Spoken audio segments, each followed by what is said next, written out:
Shri Ganesha Sharada Gurubhyo Namaha. Uttaram yat samudrasya himadreschaiva dakshinam varsham tad bharatam nama bharati yatra santatihi.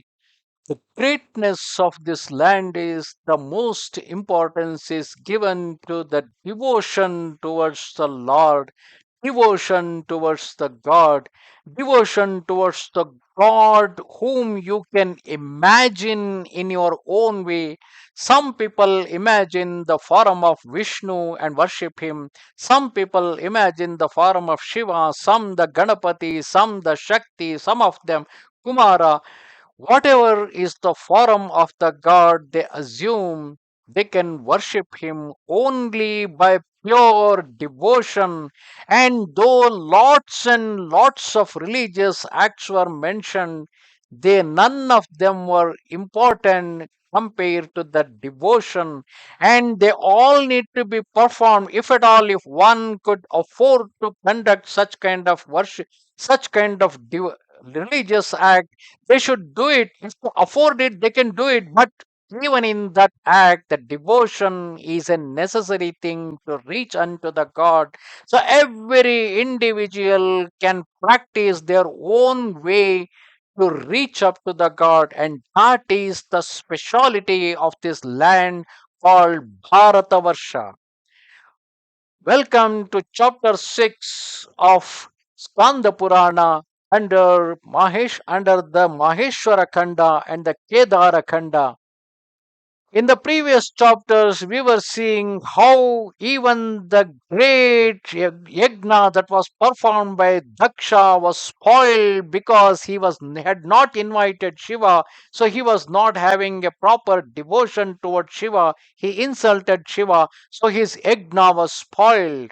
Whereas the worship by Nandi, the Vaishya, though it was done with an excellent way, following all the rituals, all the procedures as told in the Vedas, but in spite of the devotion was not sufficient enough compared to a Kirata who was not performing any of the religious act as it is prescribed. He was simply offering the water, and he was simply offering and doing the worship in his own way. But still, because of devotion, the devotion of Kirata was accepted in place of the devotion of Nandi. Of course, at the end, even Nandi was accepted because he was a friend. He had become a devotee of Kirata. Because Nandi became a devotee of Kirata, so Nandi was also accepted. Similarly, in case of Daksha, as long as he was having the ego and he was insulting Shiva, he was rejected. His yagna was spoiled. Only after Veerbhadra cut off his head and put the head of a goat in that place, when he eulogized Shiva, only then Daksha was accepted. So devotion is of the utmost significance. The sages at this point inquired with the Lomasha Maharshi or the Sutta Muni, how did the preeminence of Linga, exclusive of Shiva, came to be established? How the Linga was established? O highly fortunate sage, let this be narrated to us who are eagerly desirous of learning about it. Lomasha continued to tell the story about how the Linga came into the forum. Lord Shambhu wandered about in the forest Daruvana for the sake of begging alms. The sole lord of the worlds, with quarters of his garments almost being naked, having the cluster of his matted hair loosened, that Lord who can be understood only through the Vedantas, the great Lord, the greatest among leading yogis, the sole supporter of the group of worlds, is greater than the greatest. He is the great Lord of the worlds who exalted dignity. That noble souled Ishvara assumed the form of a mendicant, begged for the alms in the Daruvana forest. At midday, the sages, O Brahmanas, all the sages went to the sacred places for the bath, from their hermitages. So, at the hermitages, at that time, all the wives of those sages were remaining in the hermitage. They came toward Shambhu. On seeing Shambhu, they spoke to one another. Who is this personage of uncommon appearance who has come here in the form of a mendicant? We, along with our friend, shall give him alms. Saying, so be it. They went home and joyously brought various kinds of food as alms. They were fine and delicate. All those Rishipatnis, the wives of the Rishis, were fine and delicate. They offered everything in accordance with their capacity, but with due honor and gentle behavior, with all devotion, they offered it to Shiva. The alms begged for by the trident bearing Lord of the Devas were duly given to him. One of the ladies, who was struck with wonder, asked Shambhu, who endeared himself very much to her, who are you, O excessively intelligent one? Why have you come here as a mendicant? This is the sacred hermitage of sages. Why do you not sit here in our hermitage? On being asked thus by her, Shambhu said laughingly, I am Ishvara, O lady, with excellent tresses. I have come to this holy place. On hearing the words of Ishvara or Shiva, the wife of that sage asked him, you say that you are Ishvara or Shiva, O gentle sir of exalted fortune. You are the Lord of Kailasa mountain. But, O Lord, how does it happen that you are begging for alms and alone and single? Because they didn't knew what happened to Dakshayani. On being asked thus by her, Shambhu said to her once again these words, I am bereaved of Dakshayani, hence I wander about nude for the purpose of begging alms. O lady of excellent hips, I am free from any wish or desire or any expectation of advantage from anybody. O beautiful lady, without Sati, the wife of Shiva, all the women in the world do not at all appeal to me. I am speaking the truth to you, O lady of large eyes. On hearing the words spoken by him, the lotus eyed lady said, there is no doubt that women really accord pleasure by their touch unto man. Such pleasurable woman, O Shambhu, how you can eschew them by a learned man like you? How you can reject those women when they can offer such a pleasure to you? In this manner, all young women gathered together at the place where Shankara was standing. The alms bowl of Shambhu was filled with cooked food of very good quality. Four types of foodstuffs with all the six states filled his bowl. Then, when Shambhu was desirous of returning to the Kailasa mountain, all those wives of Brahmanas joyously followed him, forsaking their domestic duties. With their minds attached to him, they walked on and on after him. Though they are wives who are supposed to be involved in the domestic acts, because they love Shankara by their heart, one who love God by their heart, they turn to become feminine out of their love. So this story symbolizes that. When all those wives of the sages had left thus, the excellent sages reached their hermitages and found them empty and vacant. They spoke to one another, where have all these women, mean our wives have gone? We do not know by what damned fellow they have objected. I mean, who has objected all of them? Pondering and deliberating thus, they searched here and there. Thereupon they saw that they had been following Shiva. On seeing Shiva, the sages angrily closed in upon him. Standing in front of Shiva, all of them said with impetuosity, "What has been done by you, O Shambhu, who profess to be detached and noble soul? You are no doubt the kidnapper of our wives and others." Although rebuked thus, Shiva silently went on towards his mountain. Then that immutable Mahadeva was overtaken by the sages. Observe here, all the sages knew that he is Ishvara, but they were more of a masculine in nature because of their masculine rashness. Because of that reason, though they recognized Shiva, though they recognized Ishvara, still they cannot accept him and they cannot follow him. Whereas their own wives, being feminine in their heart, they simply followed Shiva out of love because of their femininity and the gentleness. They then all the sages have cursed him thus, "Since you are the objector of our wives."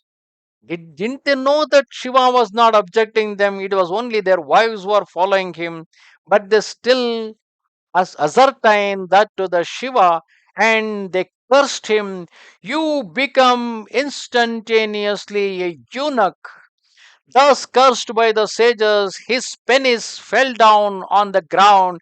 As soon as his penis reached the ground, it became very large immediately. It increased in size enormously. At this point of a time, some people may have a bad feeling about this genital organ called penis. So, comparing penis to linga is often ridiculed by many people. Even people who belong to the other religion also ridiculed it. But remember one great thing about the Sanatana Dharma Parampara, that the religion that was grown up in Bharata, it never disrespected any individual organ of a human body. Every individual organ of a human body is important for the individual's survival. Scientifically, without any organ, person will be considered as handicapped and he will be incomplete without that organ. So whether it is be their leg or be their genitals or be there any part of the body, we give equal respect to all the parts of the body and we respect them. While reciting Rudra, in the beginning we say Prajanane Brahma Tishtatu.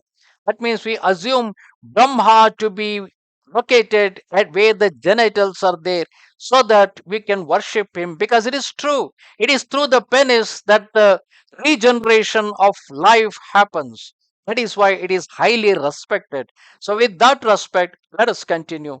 From beneath and above, the linga covered the seven patalas, Atala, Vitala, Sutala, Patala, Talatala, Rasatala.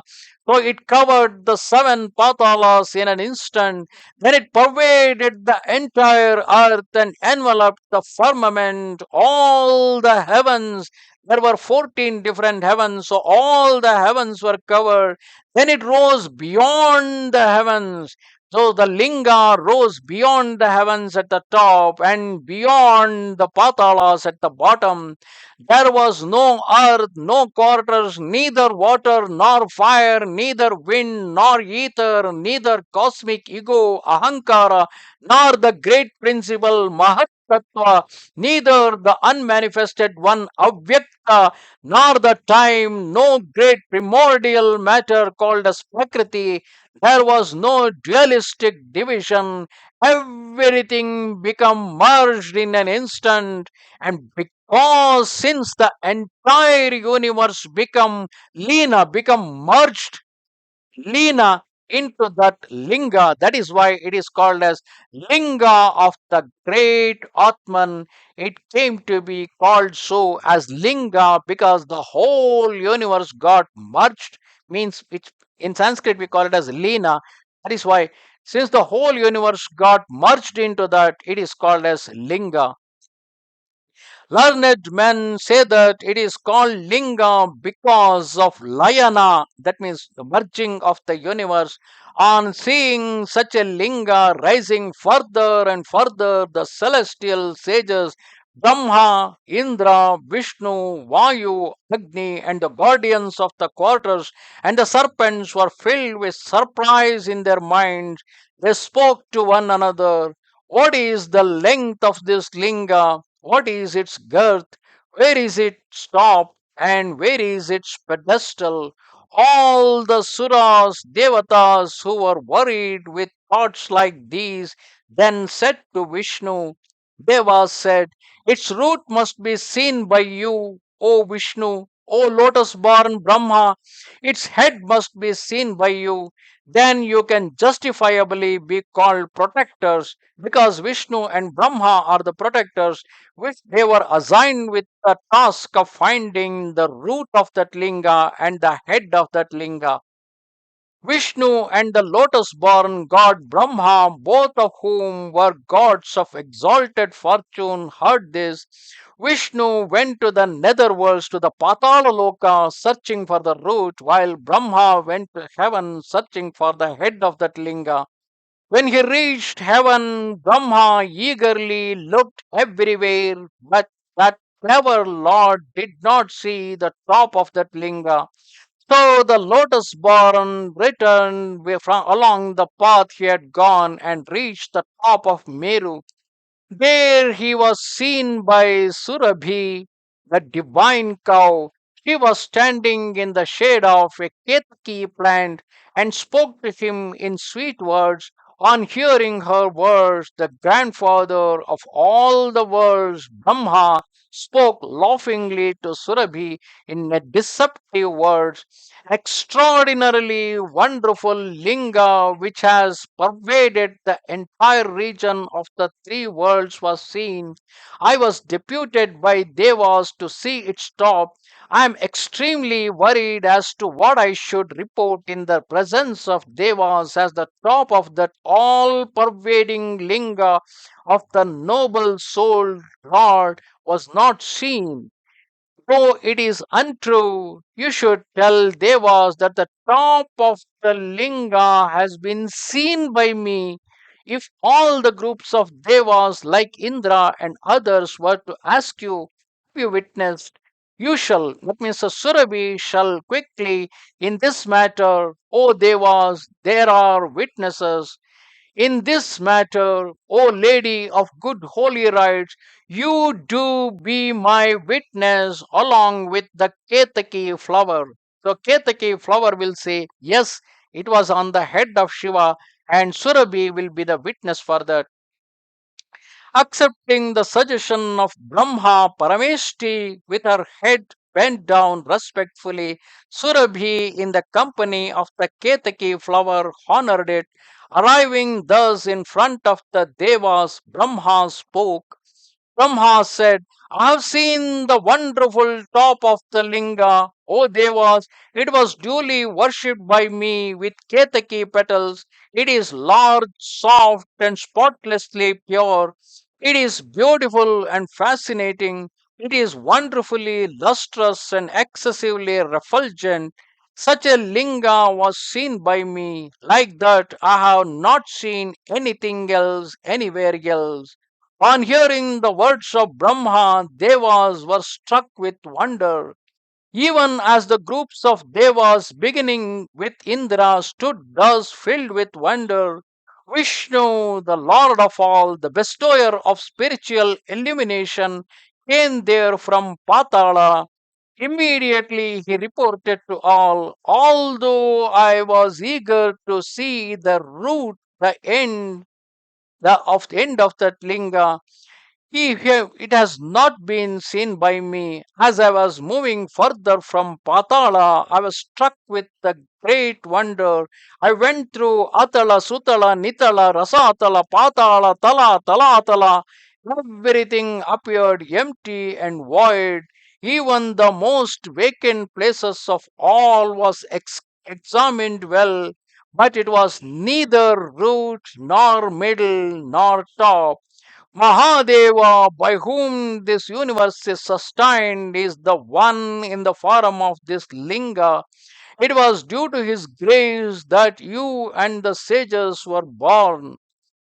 On hearing his words, Suras and sages honored Vishnu. Then Vishnu spoke thus laughingly to Brahma: O Brahma, the top has been, whether you really saw the top, whether it has been truly seen by you, who are the witnesses you have had in this matter? On hearing the words of Vishnu, Brahma, the grandfather of the world, hurriedly said, Yeah, I do have the witnesses. This Ketaki and Surabhi, O Devas, are the two known witnesses. On hearing the words of Brahma, all Devas hurriedly sent for Surabhi along with Ketaki. The two instantaneously came there for the work of Brahma. Thereafter, Surabhi was asked by Devas, beginning with Indra. He said thus together with Ketaki, Indeed, O Devas, the top of the Linga was seen by Brahma and worshipped with the petals of Ketaki. Even as all of them listened, an ethereal voice was heard from the sky. Understand, O gods, that what is deposed by Surabhi and Ketaki is a false statement. Its top has not been seen by Brahma. And all the Devas, along with Indra and Vishnu, angrily cursed Surabhi, who was intent to utter falsehood. O splendid one, today a lie has been thus uttered by your mouth. Let your mouth be unholy and impure. Let it be excluded from all religious rites. Even though fragrant, O Ketaki, you shall be unsuitable for the worship of Shiva. There is no doubt about it, oh good lady, that you have lied. It is because of that reason, even today, while performing the Shiva Puja, the worship of Shiva, the Ketaki flower is never used during the worship. Then the ethereal voice cursed Brahma, O stupid one, why has this falsehood been uttered childishly by you? Why have you done this? Along with Bhigu, the sages, and the priests, hence you will never be worthy of worship. You will suffer from pain. The sages who ought to be virtuous will be excluded from truthful statements. They will be deluded, engaged in disputes, jealous, and unaware of true knowledge. They will be beggars and worthy of being cut to pieces. They will perpetually ruin their own knowledge. They will boast of themselves. They will be stubborn and will censure one another. That is what become the plight of all the rishis thereafterwards. Thus, Devas, beginning with Brahma as well as the sages, were cursed, all of them cursed by Shiva, sought refuge in the Linga. Thus ended chapter 6 of the Kedara Khanda under Maheshwara Khanda in Skanda Purana, in which we have seen the Linga has pervaded over the entire world. Namaste Sharada Devi Kashmir Puravasini Twamaham Prarthaye Nityam Vidya Danancha Dehime. Goodbye.